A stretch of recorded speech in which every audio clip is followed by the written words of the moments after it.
Coming up next on Picking Up the Pieces, Andy Sachs, owner and chief sparkler at Spark Presentations.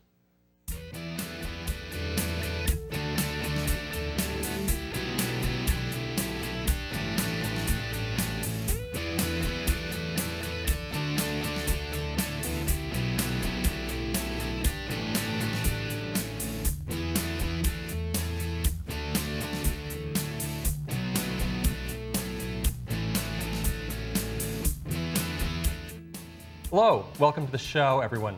My name is Andrew Winnig, your elevator pitch coach, sitting in for Kim Bissett, and I'm really excited about our show today. Whether you're currently working or currently looking for work, you know how important it is to have a strong competitive advantage. And today we have an expert in a skill that, once mastered, gives you that competitive advantage in any working environment. Our guest today is Andy Sachs of Spark Presentations. Andy, welcome to the show. Thank you very much. Andy is the owner and chief sparkler. And Andy, let's start off. Why is it that people who are comfortable speaking in public have such a great advantage in the working world? Well, look at public speaking. It is one of the most feared activities in the country. In fact, if you look at most top 10 lists of Americans' fears, public speaking is more feared than drowning, more feared than heights and airplanes, more feared than insects. It's right up at the #1 slot. So you think about that. Public speaking is the single most feared activity in the entire country by the majority of Americans. That means, as Jerry Seinfeld once said, that if you're at a funeral, you'd actually be more comfortable in the casket than delivering the eulogy.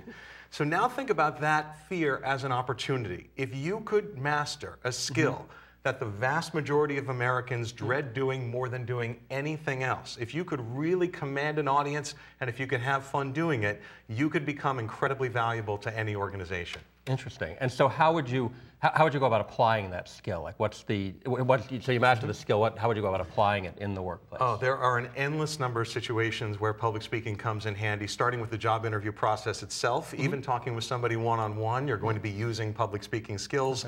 And then there are a whole myriad of opportunities in any organization. It might be giving sales pitches, it might be giving a presentation at a conference to your peers in the industry, might be doing a teleseminar or webinar, even going on camera and making a video that's posted online. It might be doing a staff retreat or a training program internally, and on and on and on. Think about how many opportunities you have in any organization simply to address one or more other people in your group. Every one of those is a public speaking opportunity. That's great. I know you like to talk about Larry Bird and the way he used to approach this. So tell us a little bit about his approach. Well, that's how I feel about public speaking and the opportunity it presents, that it gives you the chance to be what I call the gimme the ball person. And you think about Larry Bird back in his heyday with the Celtics in the 80s, he was, more than any other player, the gimme the ball person for the Celtics. So imagine fourth quarter, team's down by 2, 10 seconds left, game's on the line, you have time to run one play, Celtics are over on the sidelines in the huddle.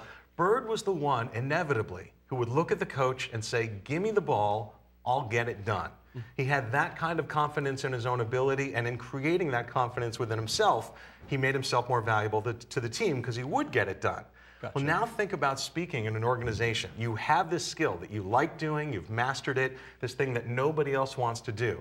That means that any time one of those public speaking opportunities comes up, leading a staff retreat or doing training or speaking in an industry and on, you can be the gimme the ball person. You could say, give me this presentation. I'll get the basket scored for you. I'll win this game for you. And when you do that, again, you set yourself apart from all of your coworkers, and you also let your boss know, hey, you don't have to do it yourself. You can even relax. Don't worry, I'll take care of it for you. You really make your boss look good. Yes, exactly. And of course, any good job you do reflects well on them. Right. So you make yourself more valuable, and that makes it more important to keep you, and it makes you more important within your organization. Well, and that does sound interesting, that you can become the gimme the ball person for a ball that nobody really wants. Yeah, for a ball that almost anybody else would drop in some way. Right. Gotcha. Yeah. Great. Well, and I know that you like to talk about, when people get up on stage, they get nervous and all sorts of physiological things start to happen, and people kind of use that, I think, as a reason that they're afraid of public speaking. But I know you know some of the science behind this, and so can you share with us a little bit about what's going on when you're standing up there in front of the crowd and kind of help us master that a little bit? Absolutely. Well, this is the fascinating thing, because chances are the folks watching are some of the vast majority of Americans who are themselves scared of public speaking. Sure. understandably so. So you may be watching this thinking, well, yeah, that's a nice idea, but I don't want to be that person. I want somebody else to be the give me the ball person. Well, I want to just transmit this one idea that may change your mind, and that is understanding the physiology behind that fear of speaking. Because for most people, when you even think about speaking, right, what happens? Your palms get sweaty, your heartbeat starts pounding in your chest, right? Your stomach gets the butterflies and all the rest. And you start to wonder, where does that come from? Well, I'll tell you a quick story that I think illustrates why that happens and why those symptoms all get set off in you right at the moment when you don't want to deal with them. So I want to introduce you to a character named Caveman Dave. Caveman Dave is a caveman who lived way back in the caveman era, a few 100,000 years ago. And one day, Caveman Dave was out foraging for food. He's hunting, he's gathering, he's doing his Caveman Dave thing, he's all happy, right? And he enters a clearing, he's by himself, and he looks across the clearing, and about 200 yards away, on the other side of that clearing, he sees a big bear. And the bear is staring right at him. Now, in that situation, there are 3 specific conditions that exist for Caveman Dave. First, he's separated from the group. The rest of his tribe is back off at the camp, hanging out together. He's here by himself, no chance of getting help. Second, he is the object of focus in the situation. In other words, the bear is staring straight at him, whereas if he were hiding up a tree or behind a rock, he may not be as nervous. And third is what we call fear of harm. Dave knows that this is a situation that could do significant damage to him or maybe even kill him if he doesn't handle it quickly and correctly. Now, when those 3 conditions exist, when the human brain perceives those 3 conditions, it automatically unleashes instantaneously this incredible chemical reaction that goes all the way through the body that transforms the body basically so that it's better able to escape that situation alive, to prepare you to do one of 2 things. Either you're going to fight your way out or you're going to run away. So your body prepares you to do one of those 2 things, whichever works best. That reaction, as we all probably know from high school, is called the fight or flight response. Right? And that's the condition that's going to save your life in that situation. So Caveman Dave has the fight or flight response turn on in him. As a result, he's actually able to run away. He outruns the bear. He hides behind a rock. He gets away. And as a result of surviving that encounter, he's able to go back to his tribe. He's more likely to procreate. He passes the fight or flight response on to his kids because they have it. They're more likely to survive as they grow up, more likely to procreate. They pass it on, and so on. Now jump eons forward to modern day. Think about a public speaking situation. Let's say that you are giving a presentation in an auditorium in front of 1,000 of your industry peers at a conference. I can feel people already getting nervous. Exactly. I'm getting nervous just talking about it, right?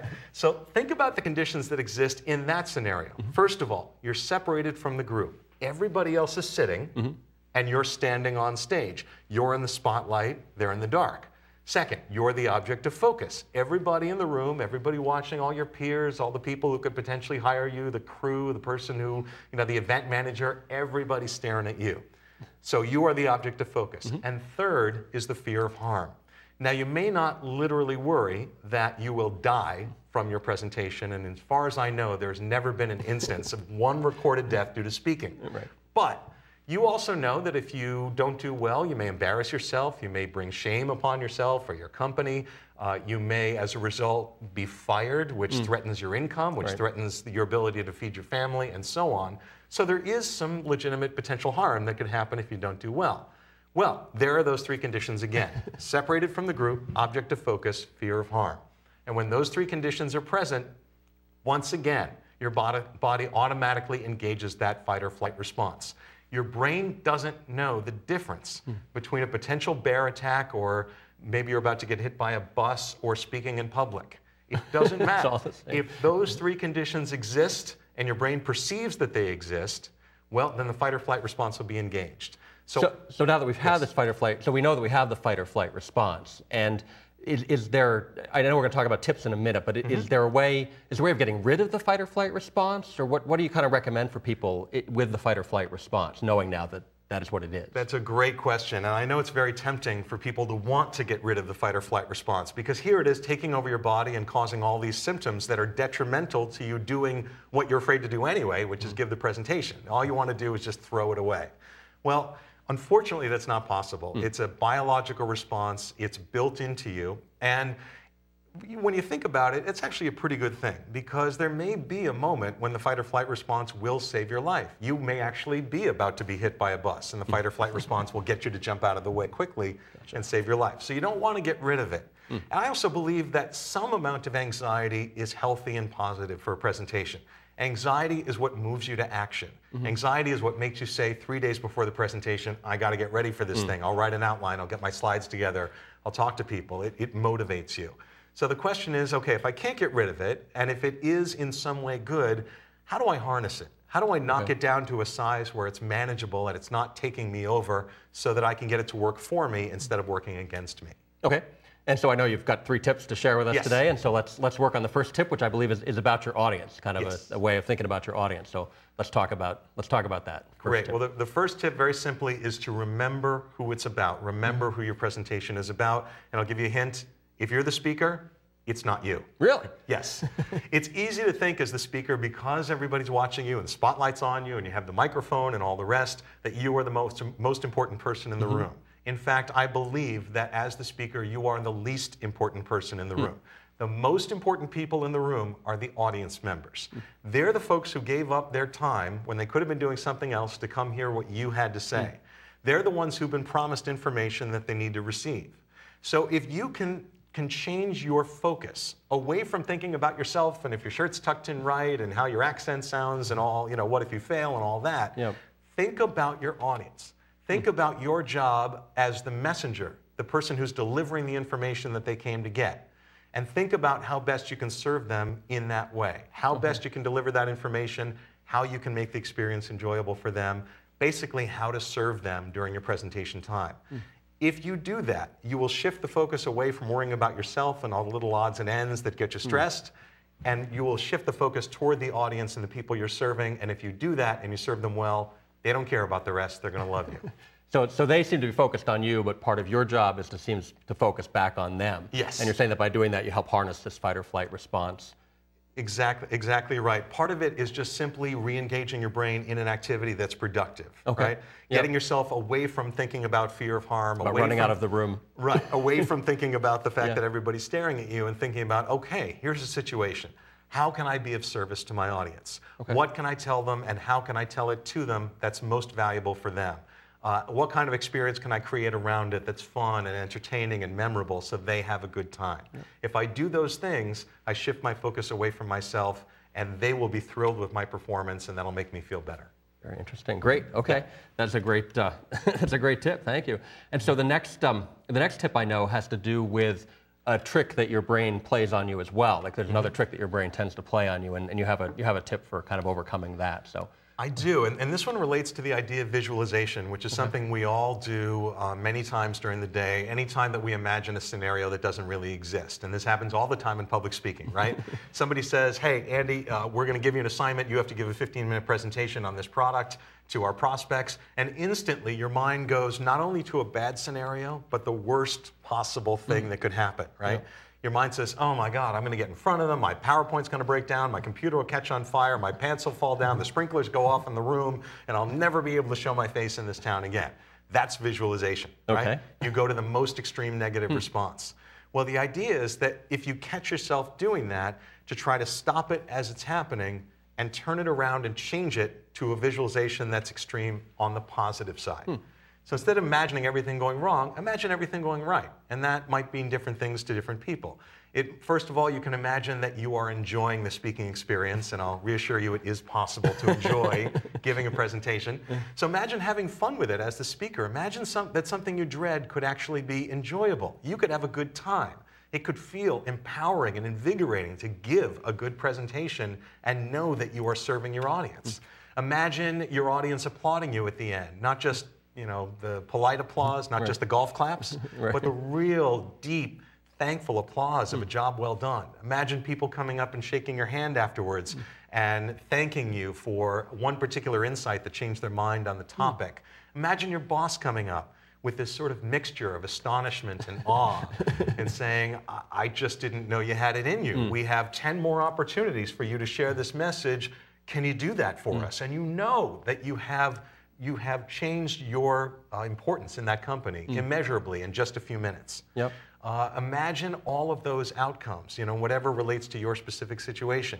And the mind is a funny thing. Whatever you imagine is more likely to happen. So if you visualize those positive outcomes, you're training your mind and your body to go in that direction. And you're more likely to actually create that positive outcome in real life.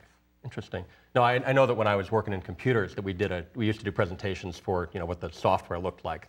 And I do remember a specific case where I took a big risk and we acted out, instead of doing the PowerPoint thing, we acted out the call coming in and all the different things that happened. And it went immediately up the corporation, like everybody, like, you need to do this again and again and again. And it was really interesting how powerful that was as a process to watch people say, yes, you need to show this to everyone. So not only did you do something that most people wouldn't want to do and wouldn't do very well, but you did it in a way that was not only effective, it was fun, it was entertaining. I mean, that's a whole new level of accomplishment. Most people don't even aim for that. Imagine that, I mean, well, the thing was, I didn't know at the time, I wouldn't even have known to visualize that, right? I think those are very helpful tips for people, like what does a successful presentation look like? Applause, and people coming up to you afterwards and putting up the management chain. I think those are great things to kind of put in your brain instead of pants catching fire and running from the room. And you can do that proactively too. You don't have to wait for a negative image to come into your head. I have told people, and I've done this myself, that when you have an important presentation coming up, spend 10, 15 minutes in the morning or in the evening, whenever it's convenient for you, just sitting quietly in a room, close your eyes, and just play out that positive visualization. Imagine it happening in the most detail that you can conjure up for the situation that you're going to. The people who will be there, the stage that you'll be on, the content you're giving. Make it as detailed as possible, and imagine all of the outcomes that you'd like to see. Well, who would you like to come up to you afterwards, specifically, and what words would you like to come out of their mouth? And imagine it happening. And so you're suggesting this as kind of practice, in addition to practicing your content and your delivery and all that kind of stuff, you're suggesting that part of the practice regimen is to sit down and visualize about all the good things happening. Yes, and I'm a big fan of actual physical practice, and there's really no substitute for that. It's incredibly valuable to practice as much as you can in any situation you can. But the brain doesn't always know the difference between actual practice and imagined practice. So if you're able, what you're doing in visualization is essentially practicing just in your mind without your body moving. And that can be just as powerful to your brain in terms of programming you to create that outcome as physically going through the motions. Interesting. Okay. Great. That's a great tip. Thank you. Sure. So let's move on. I know you have one. So we've talked about 2 tips. The first is to focus on your audience, to make it more about the audience than about you, and that helps master the fight or flight response. Yes. The second is this great idea about practicing. I had never thought about adding that to the practice regimen, but it's a great idea to kind of practice, to visualize good things happening as part of preparing for the presentation. And the third one, it's an embarrassingly simple tip, but I know that you like to give it anyway. So I always hesitate to do this one because I think that somebody out there will throw tomatoes at me and say, well, of course, that's too obvious. And yet, as a coach and a trainer, as someone who speaks all the time and watches other people speak all the time, I am absolutely blown away at how little this happens and how few times I see this proactively exercised by speakers, either when they're on stage or in some area right before they go on stage. And that's simply this: smile.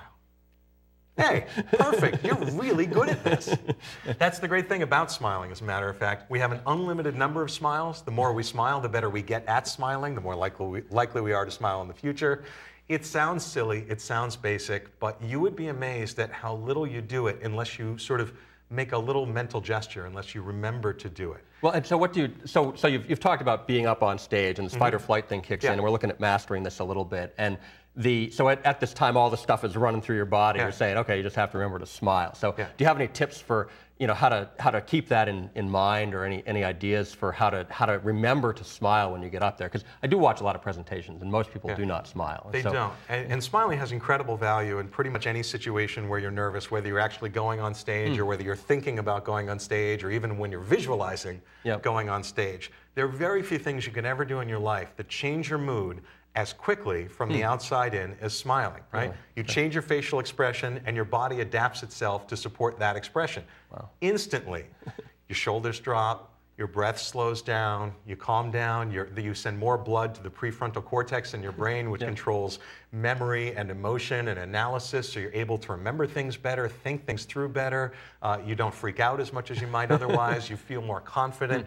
All of these things come from smiling. And you don't need to buy it. You don't need to rent it. There's no monthly fee. You've got them built in. You just do it. Well, so how do you suggest remembering to smile when you get into this fight or flight kind of mode? Any way you possibly can. If you got to tie a little piece of string around your finger, go for it. And I've also tried other things, and I've seen things done that are very, very simple ways to remind yourself. For example, maybe you know someone who's going to be in the audience, and you can simply have them hold up a piece of paper that says the word smile or has a picture of a smile on it.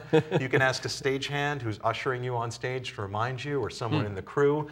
If you're using any sort of paper notes or you have a podium, you can write the word smile on the notes. You can place it on the podium. You can put it on the stage. You can hang it from the rafters. It doesn't matter. Any way you can get that message to yourself, as long as you receive it, you'll find it incredibly valuable. Great. And so you recommend smiling before you even start. Like just go out there and start a smile and take it from there. In fact, my personal habit, whenever I give a presentation, and I do this a lot on behalf of other companies, is before I open my mouth, before I say welcome and hello and I introduce myself and I move on, the very first thing I do is smile. And I make that note to myself to do it every single time at the beginning of every single presentation. Excellent. So, those are great tips. So the next thing I want to cover is when you think about somebody who's out there in our audience and is like, okay, I want to learn this skill that nobody else wants to do, and I'm gonna knock it out of the park. What's a good place to start? Kind of where can you start doing this sort of speaking thing? How can you get better at this? That's a great question. I want to make sure I give people some practical tips. So I have 3 suggestions for ways all around you that you can get started for little or no money that you would find easy and you might even find fun. Okay. The first, as I said, is that not only is visualization valuable as practice, but practice is valuable as practice too. So practice. All of us come, we come into contact with various groups every day. We might work with a team at work. We might sit down to a family dinner every night. We might hang out with friends. All of those are practice opportunities. Stand up every day, one time, let's say at each one of those, once with your friends, once with your family, once with your coworkers, for 10 seconds. And just give a quick toast, or say a quick thank you, or introduce yourself. Go through the exercise of being used to standing up and speaking, and use every one of those as practice opportunities. So much of this is simply about building confidence, which comes from the experience of doing it and feeling like you won't fall on your head when you do it. Okay. So that's tip number 1. Yep. Second is go out and watch people who you admire. There are so many great speakers out there in the landscape from all walks of life. They might be singers or actors or entertainers. They might be politicians. They might be radio or TV hosts. I personally love to watch the videos from the TED Conference, which is an annual conference in the Silicon Valley area, where the smartest people in the world get on stage for about 15 minutes at a time and talk about the most incredible things you've ever heard in a language that anybody could understand. And they're fascinating to me because their topics are as complex as they get, and yet they have simplified them to the point where they can explain them to anyone in 15 minutes just using common everyday language. Gotcha. And they're so good at it. So when I want to be inspired, those are the folks that I watch. Okay. And so that's another thing, go to YouTube if you want. Just find people who you admire, watch them speak, and learn from them. Take from them the traits that you think resonate with you. Okay. And then the third idea is to go out and find other opportunities to build skills more professionally. So the first 2 suggestions are about doing things on your own, kind of casually. Yep. If that's not enough, if you really want to learn, find a way to do it. Almost any town, certainly Boston included, has adult education centers, has community colleges. Most of them run their own public speaking classes. Toastmasters is an organization that has chapters in almost every city in the country. Dale Carnegie is another class you can take. All of these are either free or reasonably inexpensive.